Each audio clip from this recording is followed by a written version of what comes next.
Aujourd'hui on se retrouve pour l'essai du Willier Santo Uno R, un vélo qui vous est proposé en kit cadre et fourche. Vous aurez le choix parmi 10 groupes différents, en passant par Campagnolo, Shimano ou SRAM, que ce soit version mécanique ou électrique. Notre test sera uniquement concentré sur le comportement du cadre.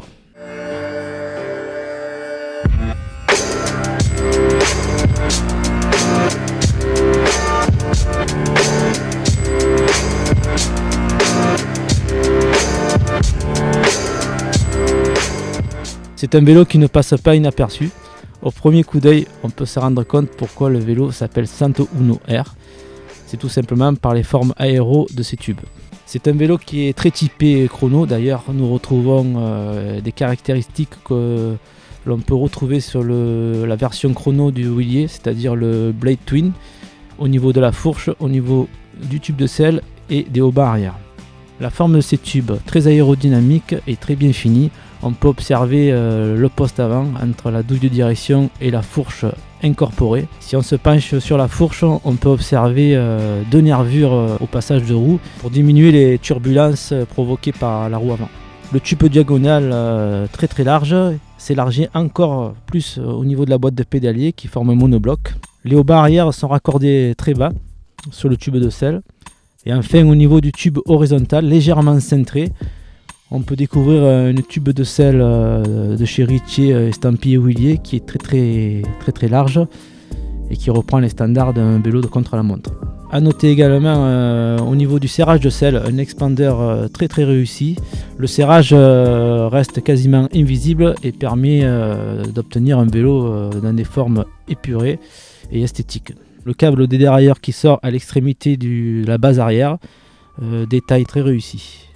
Particularité de ce cadre, si vous prenez le cadre de pleine face, vous ne voyez pas les étriers car ils sont masqués par la fourche avant ou par les haubans arrière, ce qui permet un gain aérodynamique.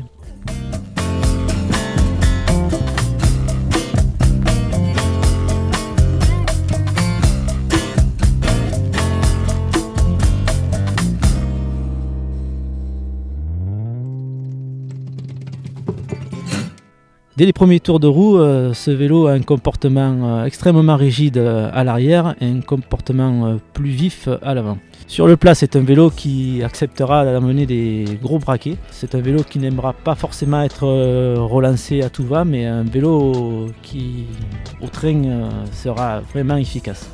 Que ce soit les mains en bas du guidon et tout à droite, ce sera vraiment un régal d'envoyer du braquet sur ce type de vélo qui ne bouge vraiment pas. Et c'est dans ces conditions-là, au-delà de 40 km/h, avec l'effet aérodynamique, que l'on exploitera vraiment toutes les qualités de ce vélo.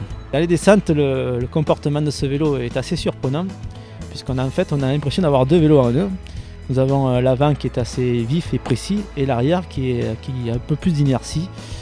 Donc j'ai été surpris parfois à l'impression que l'arrière ne tournait pas par rapport à l'avant, donc c'est assez surprenant dès les premiers tours de roue. Si on amène ce vélo dans les côtes ou dans les cols, c'est pas vraiment un vélo très réactif en montée, malgré son faible poids qui est en dessous de 7 kg. Il ne permettra pas d'avoir des relances très vives.